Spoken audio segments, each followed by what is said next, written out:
Hello, everybody. Welcome back to a new episode of Mayhem and Masterplans. We're back, and it's a celebration. Good morning. Good morning. Good morning. Good morning in the morning, as we say, right? Welcome, Simon. Welcome, Andreas. First of all, Andreas, happy birthday. Well, thank you. That wasn't supposed to be the topic of today, but I appreciate it. Thank you very much. Birthdays. Hypecast turned 5 years. That's the topic Simon mentioned we should talk about. And what should we talk about? What have we taken away from the last 5 years? First of all, you as both parents, what do you know about 5-year-olds? Let's start I know there. nothing. The one kid is already 7 now, turning 8 this year. Mm-hmm. So there, the 5 is already forgotten, long gone. And the young one is turning 5 in December. So the one is too far away from 5 to remember what 5 was like. But I think overall, I think like 5 is the age where, at least for the kids, like when I think back a little bit more, where they finally seem to be a bit more like interactionable people. So you kind of like you can have conversations. They're going to start more, let's say, more interesting questions that challenge you more. They develop like more complex thoughts about things. They start asking about stuff. So I think that's the time when it starts to get fun. Sorry? Could you say they show or develop more of their personality around that age? I think more level. I think like you see personality in kids very, very early on. Okay. I think what type of person they're gonna like. There's some traits that you see in them, and then mostly it's like the uncontrolled personality of that. If they're very rowdy, if they're very quiet and stuff like that. But I think the personality that they start to develop, like they start to discover things, they start to get into certain things. So it's like that's when it starts to get a lot more fun. They're more independent. They can do their own thing. They start to develop interest in certain things. So I think it's like it's more like it feels more like a kid that is a little bit more independent, can do a little bit more on their own. And okay, but I'm not 100% sure if that's the same for a company. I don't know. You don't think this is going to be the age of discovery for Hypecast? I think it's going to be like maybe more like it's a little bit more accelerated, I would say, when it comes to like human development to like corporate development, because a company doesn't necessarily develops on its own. It develops a little bit more being guided, but I think like if you think about like the first 5 years was still I think that's the discovery stage a lot, where you kind of like learn what this is all about, like how to run a company. I think there's so much uncertainty even when you plan. I think the first 5 years, looking back, it's like we could have planned for so much, but then most of it seems to be more random than organic. That's actually a really, really interesting thing that I'd like to dig into a little bit throughout the conversation today. Yeah. You guys are both first-time founders, and so founding this company was not just about, or the first 5 years of this company was not just about building the product and figuring out the company itself, but also was about learning how to be a founder and what that meant and what that entailed, both for your personal lives as well as what you needed to develop professionally. Yeah. Is that fair to say? Yeah. Like the moment you think you're like, I got this thing figured out around the company and I know where we're going to go, there's like 15 curveballs coming from the side that are like bureaucratic stuff, like other stuff where you need to figure out like how to do, like tax stuff and all that kind of stuff, then you get like audited for like retirement funds and stuff like that. So I think those kind of things come in all the time, where it's like, okay, you like, besides figuring out the product, you need to figure out how much is the right amount to pay yourself. Yes. Like, how much growth do you actually need to like, how much do you actually need to grow to understand if we're moving into the right direction? Is the money you're making sustainable for the future? So there's a lot more than just like, and since we're not building with like a ton of VC money, or with no VCs at all, there's all that going in. So you're discovering a lot of things, that like skills you have to learn, and a lot of things that come with it, not just focusing on, hey, we're solving this customer's problems. Right. And then I think it's also a very, very interesting time to, if you think about how we started the company and how we started software development and what we kind of focused on, it seems like everything we did seemed like 100 years ago, to an extent. Like, okay, now we can develop with AI. Now we can do like customer success, or like problem solving, bug fixing in such a completely different way. If you think about how much money you like 5 years ago, how much money you would need to spend, like they would always say, like, to launch an app, it would cost you between 50 to 100,000. I think now it costs you $20 to get a product off the ground. I would say, well, VC-funded startups, probably, I think they tell you a different story, right? What an app will cost. But yes, yeah, but I not get like, your point. The actual product, building a product. If you think about like 20 is of course, I'm just exaggerating a little bit, but you wouldn't need 50,000 if you really want to build a solid product with like doing some market research and stuff. It's definitely going to be less than 10K.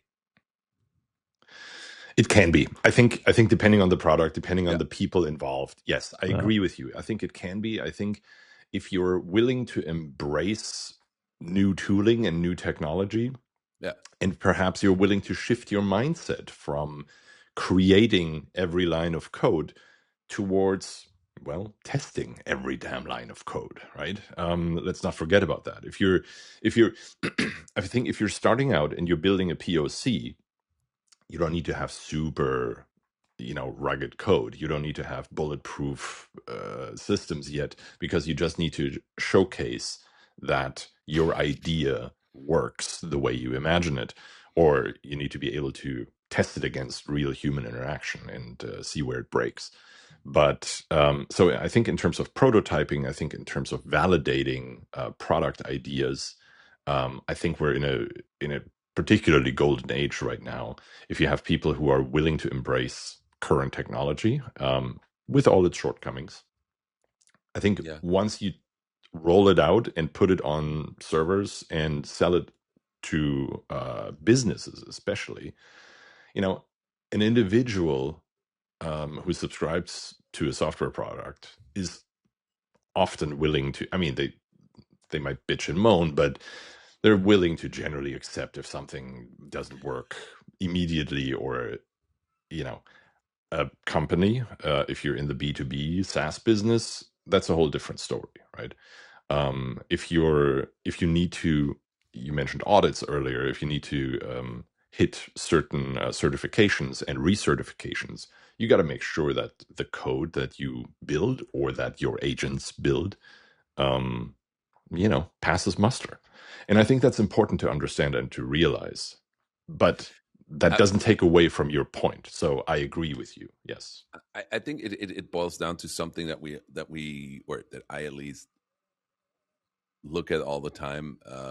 In a world where everybody has access to the same tech stack, it's not about the technology that you use or that you can build, because everybody can build that. Like a Me Too product is built now within days, right? Like there's people that said like they rebuild Harvey with vibe coding and all that kind of stuff. So I think that's not going to be the bottleneck. So investing into like developers and code and all that, I think that's not the thing. So what it comes down to, and then that kind of like is a level playing field now, where you're always going to hit the same kind of thing that a janitor, like a janitorial company, like a construction company and a tech company is going to hit. Are you able to build a business? Are you able to identify the right customers? Are you identified to communicate to them in the right way, have the right offering to them? Because, there's a ton of construction companies out there, but, who are you going to pick? Like, they all have the same techniques. They can all like go brick by brick, or like designing a table. Every carpenter can do that. But why am I choosing the one over the other? Because they understand the market better. They found their niche, or, that kind of thing. And so I think that right? It's execution, it's understanding the market. So it really boils down to, do I have the drive to run that business? And then what that business is becomes sort of less important. You need to understand that really, really well to do the other stuff. But it's now like, based on that, it's like, how many people do you actually need in the end to build a successful company? Because the moment you want to train salespeople, you need to understand the product so well, you need to understand the market so well that you can teach them how to approach the market.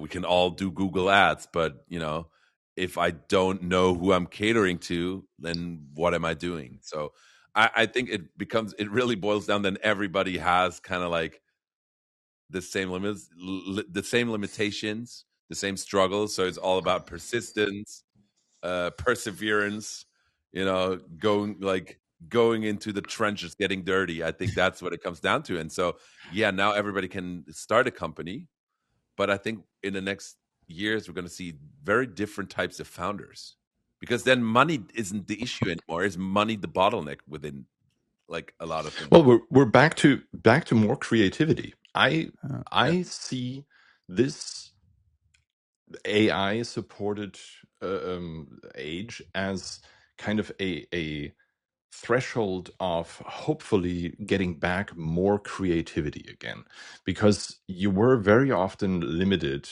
in terms of building businesses by, well, yes, financial constraints of some sort, right? And as those come down, you have more and more people who can just try something cool. And that, that is art. So that is what you do when you take a blank canvas and just throw some paint on it and, express yourself in that way. And some of it will appeal to others, and a lot of it is going to be, well, not so great. But the idea of taking away constraints and allowing more people to just do and just create, I think is fantastic. Yeah. Of course. So I'm really curious about... It is uncomfortable for those who have trained long and hard, to be at the top of their game right now. So, for example, Simon, for you, as somebody who has been in tech and has been learning how to code and learning how to do this, that might feel a little uncomfortable. I remember when I started out very young as a photographer, and I walked onto the pitch of a soccer game with a bunch of autofocus gear. The older guys who had trained long and hard to shoot really well while manually focusing, they weren't happy. And it was just me accepting and embracing then current technology, right? So it's that pattern that always the funny thing is, in my career now, is so that I started as an how should I say, I did a job practice or job apprenticeship as a printer in a print house. And on the day I started that job, I was very sure that I will get unemployed in the next 15 to 20 years.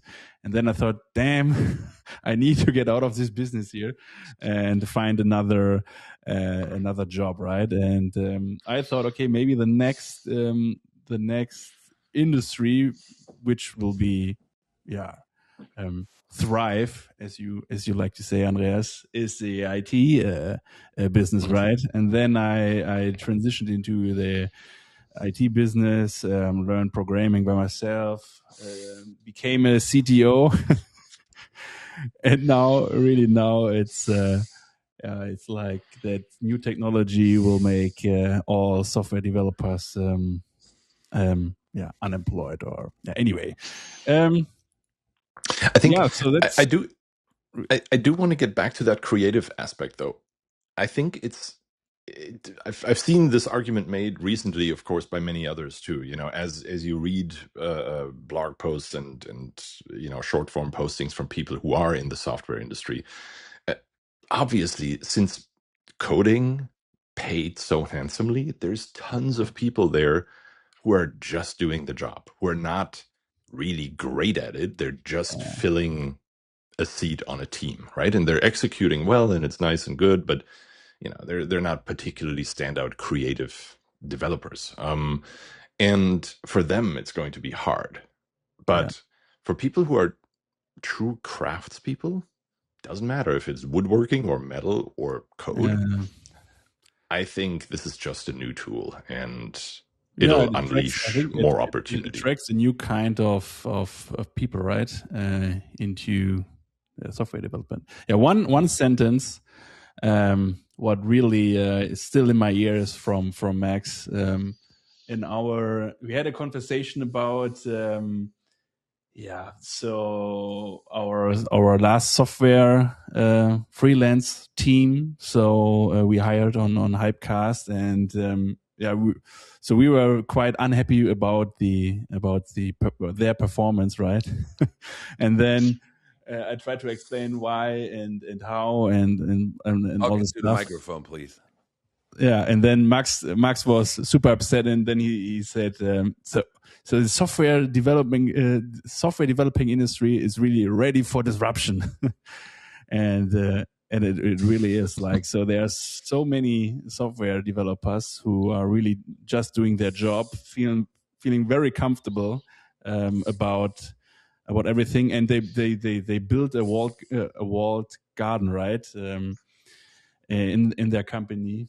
And to making sure that they don't get stressed out by business requirements, and every other person in the company really handled them like, oh, they are software developers. They have this 2 week sprint where we can interact with them because they are developing and all stuff. And I'm super happy that this phase is over. Yes, it's like whenever you build something where you want to be elitist, in a way, so it's democratizing, and I think it happened a while back to marketing when you had like social media and all that kind of stuff. When you had those agencies that are not struggling, so you can replace them. I think wherever people are trying to tell you like whatever they do, and the people who do it are so important. I've always done my job. It weeds out the B players. That's what it does.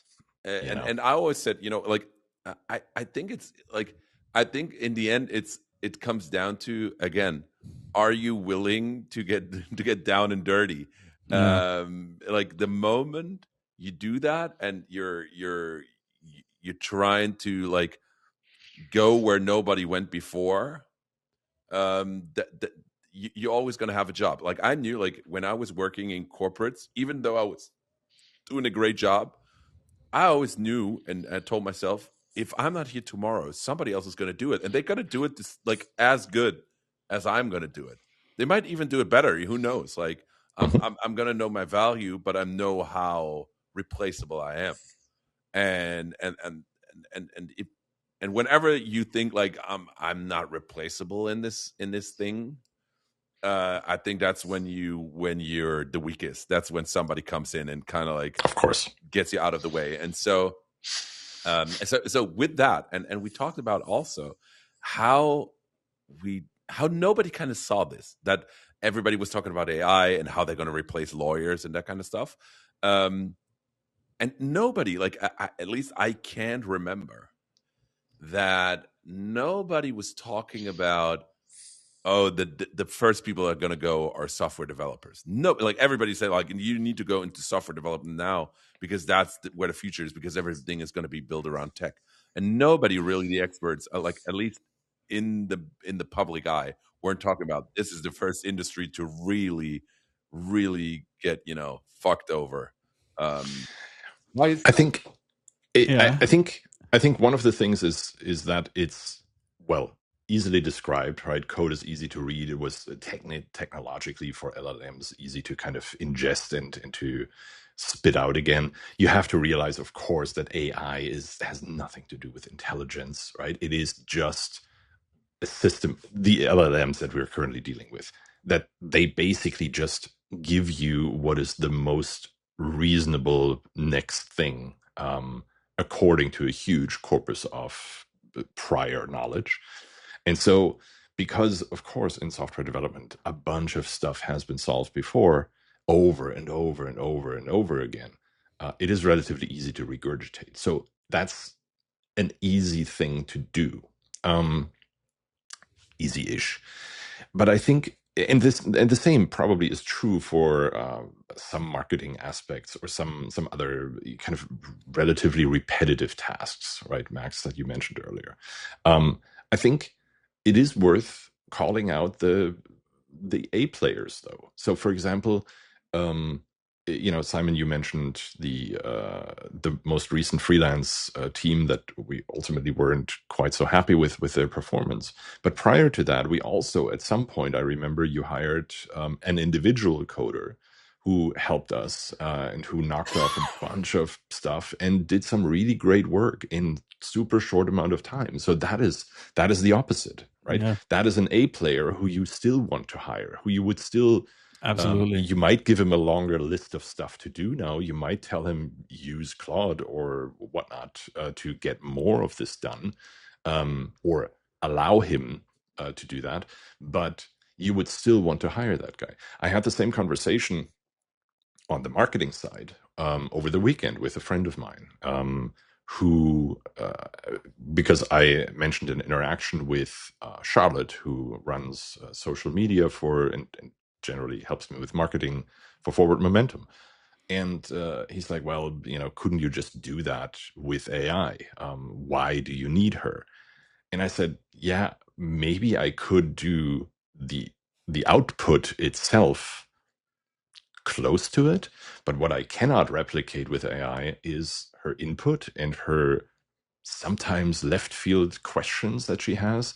She's much younger than I am. She has entirely different ideas and an entirely different background, and she challenges me and what I do for that company in ways that an AI never would, at least not in the foreseeable future.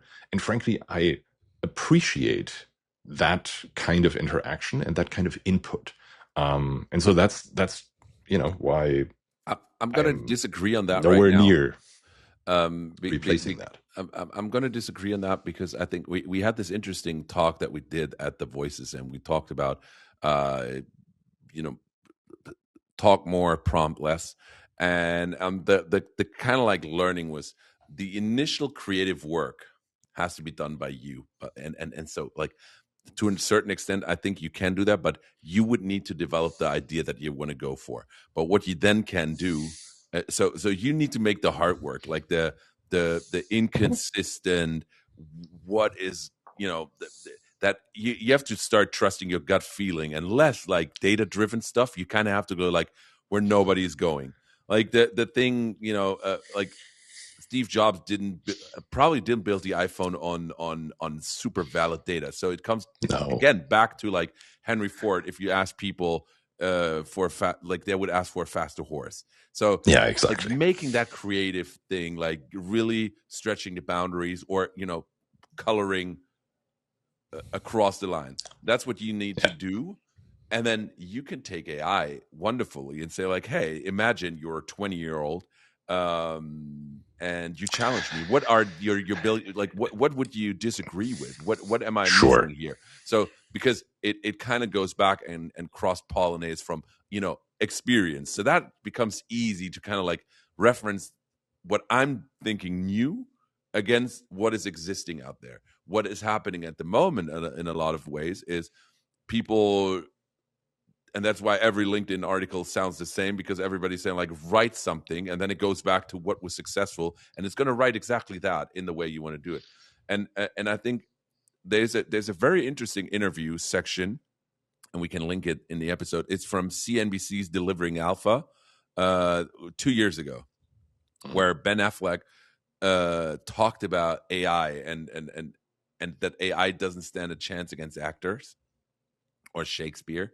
And the interesting thing is, like craftsman is knowing how to work, art is knowing when to stop. And I think that was so interesting. Of like, as an artist, you go for imperfection, inconsistency, and AI will never do that. And we talked about this before, where it's like you're able to take a step back. You can take a decision that seems to be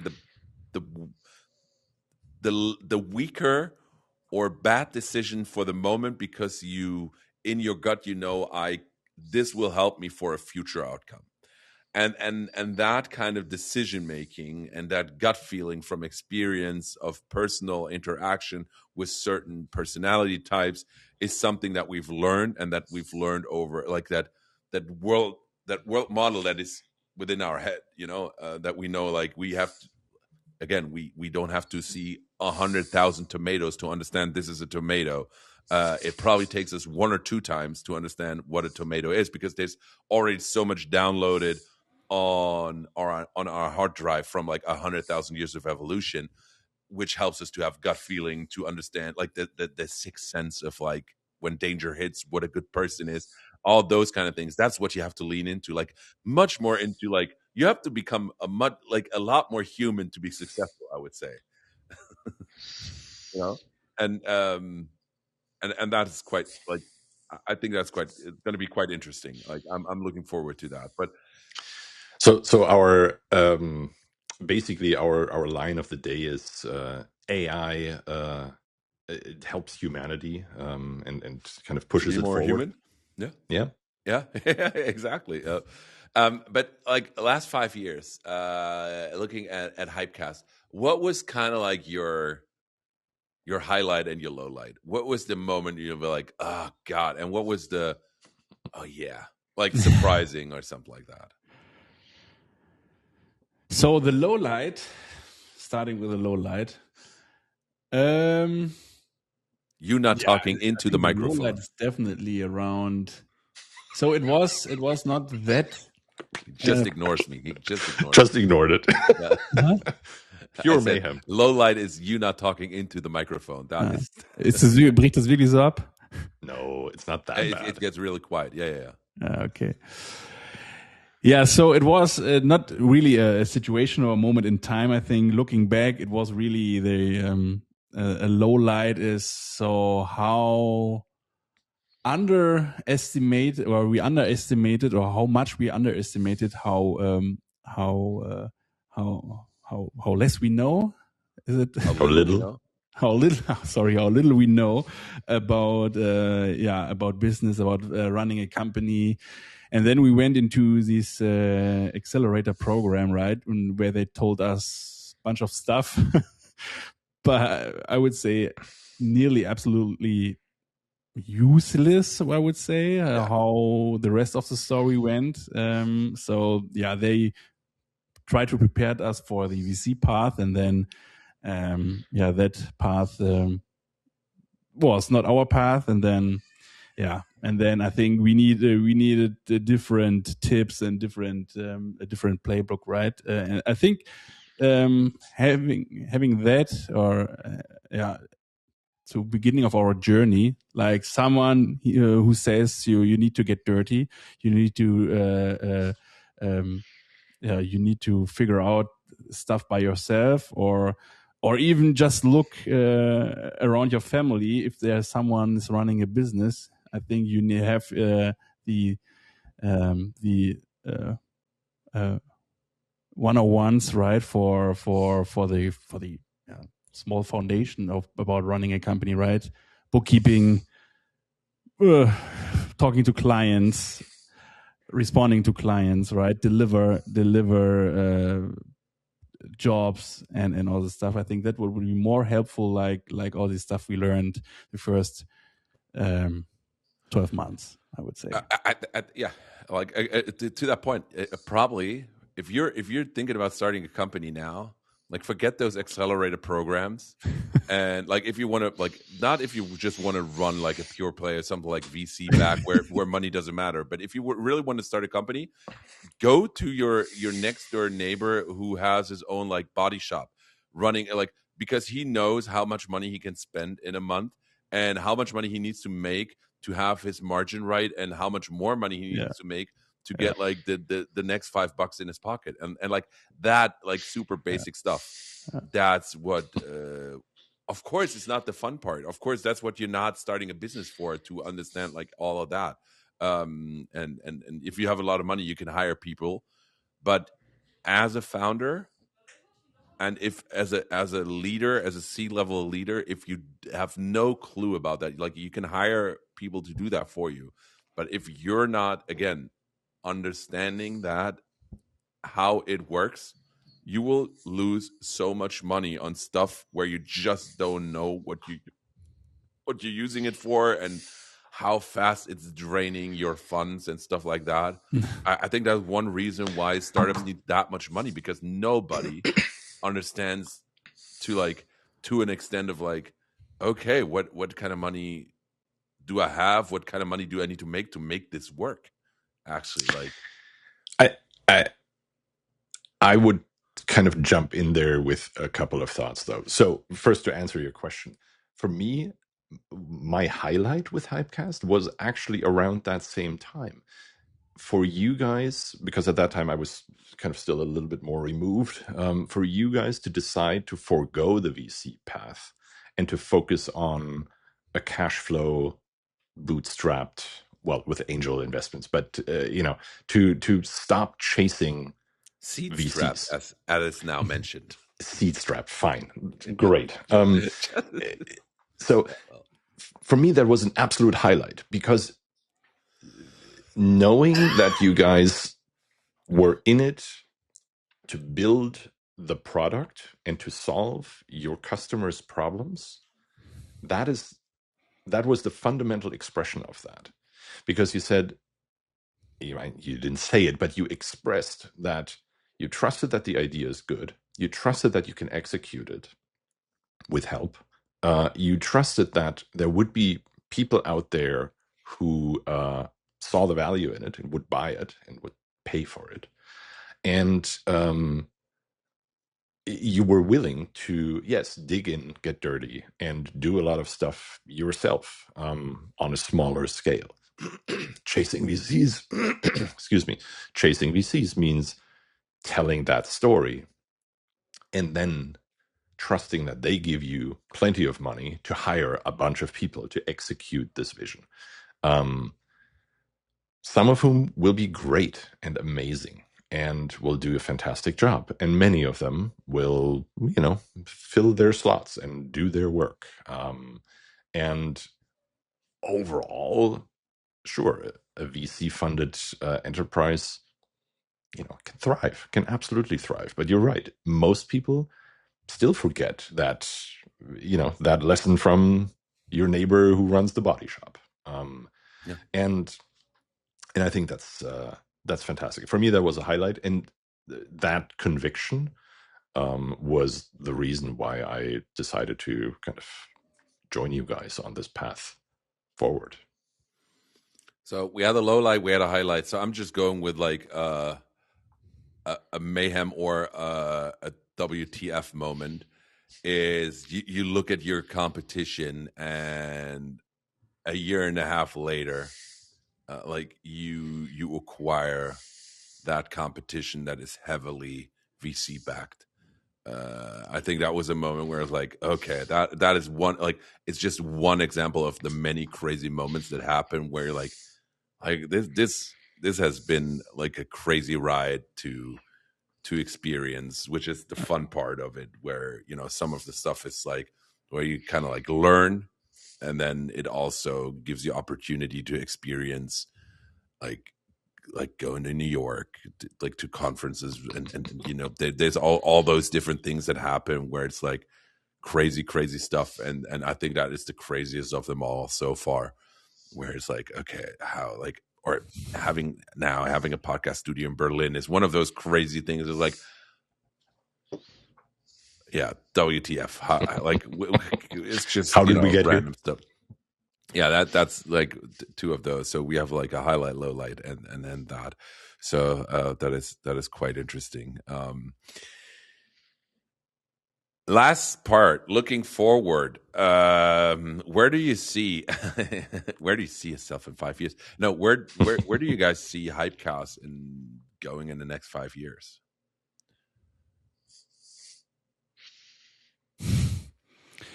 Simon is aiming to ring the bell at Wall Street and go public.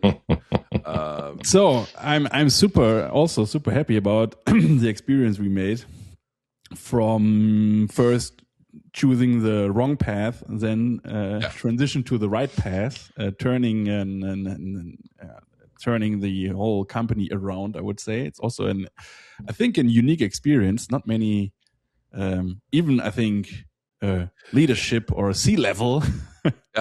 C-level people will make that kind of experience, and I think that is really cool. I think, and definitely helpful for the future. And yeah, where I see Hypecast in 5 years, I would say thriving. So I don't have a specific image in my head about how Hypecast then looks like, but so I want to grow, right? So there are goals we have, right? Product goals, and also company goals, revenue goals, and I want to reach them, right? I think those goals are, expressions, numbers of our bigger vision, right? They're kind of the measurable artifacts of that. And yes, I do also want to, see us, I don't know, 10x, 20x our run rates and our ARRs, all of that. But I see Hypecast in 5 years truly understood and used as a kind of stand-in for this kind of work. Even people who might not use Hypecast for some technical reason should be talking about it and should be using our Hypecast name as kind of a short form for using audio to communicate with your employees and your coworkers. I think, Hypecasting is the better podcasting. So there. Mine goes along the same kind of lines as Andreas's ideas. I want Hypecast to be synonymous with like the modern way strategic communicators communicate, like that are ahead of the curve, that think about like where the top Fortune 500 DAX 50 CEOs are talking into a microphone to use Hypecast for leadership communications, where senior VPs and internal comms tell their teams, go out there. Internal podcasting is the thing that we should go for. It's not just a nice to have. It really has strategic impact on our organization. That's really what I would. Of course, we're not going to be there 100%. But what kind of? Don't be so German. Not like I'm I'm being I'm not being a pessimist. I'm being a realist. That's what I'm but saying. yeah, no, but that's really what I want it to be. Like that's what I want people to understand, that it's not just, hey, this is a software for a nice to have thing we can do, but really see podcasting as the strategic tool to really improve employee experience, to really improve corporate communication or internal communications, and then Hypecast being the right tool for that. So that's what I would love for us to look at down in 5 years. So for our 10-year anniversary. Cool. For today, let's close with our favorite song that we were listening to this week or today or last. I'll start out. My old friends Social Distortion on my birthday dropped a song off their new album, and it's called The Way Things Were. I wouldn't say it's my favorite song, but I've been listening to it a few times over the last 2 or 3 days. And so that one was the last one running. The Way Things Were. Awesome. Simon, what about you? FX Twin, X-Tail or Crosstail or X-Tail. Crosstail? Maybe Crosstail. X-Tail. That's so to that sound or song I also I listened a long time. I think I'm back again. Well, that's back again. I'm back again. you are testing our system. Yeah, I don't know what happened. resume feature. That's right. For me, it was Traffic Dear Mr. Fantasy. Nice. Right. Well, thanks everybody. On to the next 5 years. See you around. Cheers. Happy hypecasting. Happy hypecasting.